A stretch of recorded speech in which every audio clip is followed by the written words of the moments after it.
There we go. Okay, so I'll restart and just mention, yes, it's about volunteering, the pros and cons of volunteering. I mentioned Serve the City, which is an organization here in Brussels, which I might refer to as STC, Serve the City. Secular, so not religious, a refugee or an asylum seeker. I mentioned their app, which is called the Serve Now app. Corporate social responsibility, CSR, a bit of a buzzword. And then I mentioned something which is called voluntourism, so kind of a merger of volunteering and tourism. And this is linked to this whole idea of a gap year that a lot of people go on when they leave university, especially richer kids go off and do a gap year. And then orphanages, orphans, and foster families. So nothing too difficult, I don't think. There are a few figures. I mentioned a few names of countries, especially developing countries. Okay, right, without further ado, I'll get started. Good evening, colleagues. I think we can all admit that this is sometimes quite a difficult job, quite a stressful job. We have to spend a lot of time in a confined space, using words which are not our own, sometimes transmitting a message which we don't necessarily agree with. But on the whole, I think many of us would agree that it's a fascinating job, that when you get work, it's quite well paid, and that in general, we work in quite good conditions. In my experience, most colleagues are quite grateful about their situation, and they want to give back to society. And many do this through volunteering. I have to say that this year I have also joined the ranks of volunteers, and I volunteer for an organization based here in Brussels, which is called Serve the City. Many of you will probably be familiar with it. Serve the City was set up here in Brussels in 2005, and originally it was a Christian charity, so it was set up through a church. But now it's more of a secular organization. And I have to say, even though I come from a Catholic background, I feel much more comfortable working for a more secular organization. The charity started in quite a modest way. It started with a one week long volunteering event, and it has now grown into a movement, a global movement, in fact. Its aim is quite simple. It aims to show kindness to vulnerable groups in society.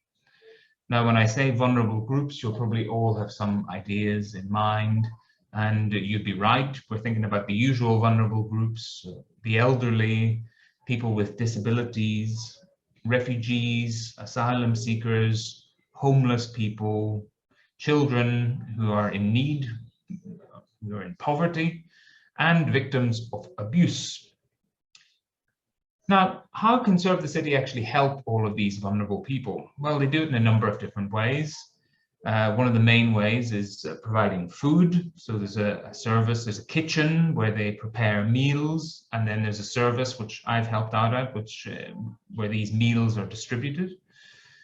They also provide language classes to refugees and asylum seekers, so French and English classes in particular. They also help out by teaching children, so teach languages, help the children out with their homework. And they even have a mobile library. So just because you're a vulnerable member of society doesn't mean you should be deprived of literature, of books. So there's even a mobile library, which I think is a fantastic idea. Now, all of this might sound quite familiar, might sound quite similar to all sorts of other NGOs and volunteering organizations. But I think that Serve the City, STC, has one distinguishing feature, and that's its flexibility. There's no minimum commitment. You don't have to sign up to work there once a week for 6 months. You're free to work as often as you want to. You can work for a long period of time or a very short period of time. So that means that you can fit your volunteering in around any other commitments that you might have. So work, study, caring. They've also done something which I think works fantastically well, which is they've developed an app. And this is an app that you can put on your smartphone. I've got it on this very smartphone, in fact, and it's called Serve Now. All the volunteering needs for the week are uploaded onto the app. And volunteers simply go onto the app and choose when they would like to volunteer. They choose a slot, a date and a time that suits them. And this is something which has really proved very effective, and it's managed to get a lot of new volunteers on board, this more flexible approach. And I'd just like to give you some figures. This wouldn't be an interpreting exercise without a couple of figures. I just want to give you some figures to support what I've just said. Serve the City offers 45 projects a week. There are more than 4,000 volunteers involved every year. And there are more than 25,000 volunteer hours a year. This project is mainly aimed at regular Joes like me, regular citizens who want to make a difference. But a number of corporate partners have also got involved. They want to improve their image. They want to get involved in what's known as CSR, corporate social responsibility.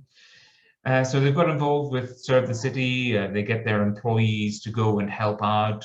It helps Serve the City, obviously, because they get a lot of volunteers, but it's also good for the company, for the employees. They're able to build the team. They're able to create more of a team atmosphere. So it's a win-win. Both sides benefit from it. Now, as I mentioned before, Serve the City is now a global movement. It's expanded beyond Belgium. First of all, it spread from Brussels to other parts of Belgium. Now it's gone out into other parts of Europe. It's particularly well known in Germany and indeed in other parts of the world, even in a number of African cities. So I encourage you all to get involved in this type of initiative, be it Serve the City or any other initiative. Now, what I've told you so far is all very well and good. It's painted a rather rosy picture of volunteering. And it's true, there are many advantages. You get to meet lots of people, you get to put your skills to good use to help other people. But there is, in a sense, a dark side to volunteering. And I want to talk to you about something which has taken off in recent years, which is known as voluntourism. So this is where young people, especially people from a very wealthy background, decide, oh, I've lived this very sheltered and privileged life. I want to go out and help those who are less well off. The problem is that these people don't always help. They don't always have the skills to be able to help. And actually, they make things worse. They have lots of good intentions, but voluntourism is problematic for a number of reasons. And I'd like to go into those before I wrap up my speech. Volunteers often work in orphanages. And indeed, it's very important. You need to help out children who are in need. However, orphanages, as we all know, are virtually non-existent in developed countries.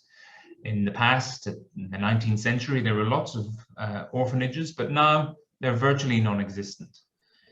It's been proven that orphanages are actually detrimental to children's development, and that they'd actually be better off in a foster family, to be in a family environment rather than an institutional environment.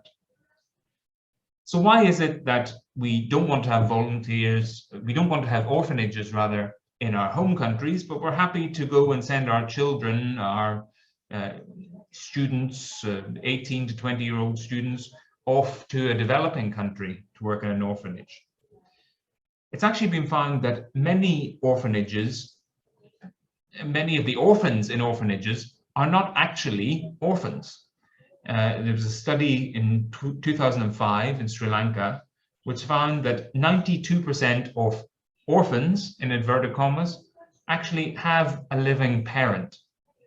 And this is similar in a number of other developing countries. There have also been many cases of abuse and malnourishment in orphanages. So the volunteers think they're doing something good, but they're actually upholding a system which is very detrimental and sometimes abusive to children. The second problem with voluntourism is that the young people often lack skills. Volunteers are called upon to help build schools or hospitals, but they lack the strength or the building skills to be able to help out. As a result, this building work is often badly done and then needs to be redone afterwards. And that's obviously incredibly costly. In developing countries, we're often talking about countries which have high unemployment rates. And local people could actually be employed, be trained and employed to do this work much better than volunteers and importing volunteers. So I think what we need to do, instead of sending idealistic young people off to African countries, for example, we need to focus rather on educating and training local people. There's another problem, and this is the final problem that I'm going to bring up, which is that volunteers often pay to volunteer. Voluntourism is a business. So they're not just simply volunteering their time and energy and whatever skills they have. They also give money. So there's a US-based charity, which is in Guatemala, and it charges its volunteers anywhere between $750 and $1,000 a week. So that's quite a lot of money. You could go on quite a good holiday for the same amount. At peak times, this charity has 400 volunteers every week. So they're making $9 million a year. It's a huge amount of money to be made from this type of business model. And then it's not actually clear what happens with this money. Is it then used for charitable means? Or is it actually used to just improve the infrastructure for the volunteers? Because volunteers don't want to live like locals. They want to live, they want to have a nice surrounding area. They want to have a nice accommodation. They want to have a pool. There's also the concern that sometimes this money is just being used to line the pockets of corrupt regimes. And these corrupt regimes are very happy to receive this money because it means that they can sometimes just line their own pockets. They can make money and that they don't actually have to invest in infrastructure because the charity does it instead. So there's a real problem here. And I think what I should end with is some advice to volunteers who actually do want to make a difference. I think these young people often have very good intentions. And what we need to do is to encourage them to seek out reputable charities and maybe actually encourage them to volunteer closer to home and to donate to charities abroad. What we really need to do is also to empower local people, to give them better skills, better education. And I'd just like to end with a proverb, which I'm sure you all know, which is, if you give a man a fish, he will eat for a day, whereas if you teach a man to fish, he will eat for a lifetime. So we need to try to empower people rather than just donating to them and sort of infantilizing them. Thank you very much for your attention.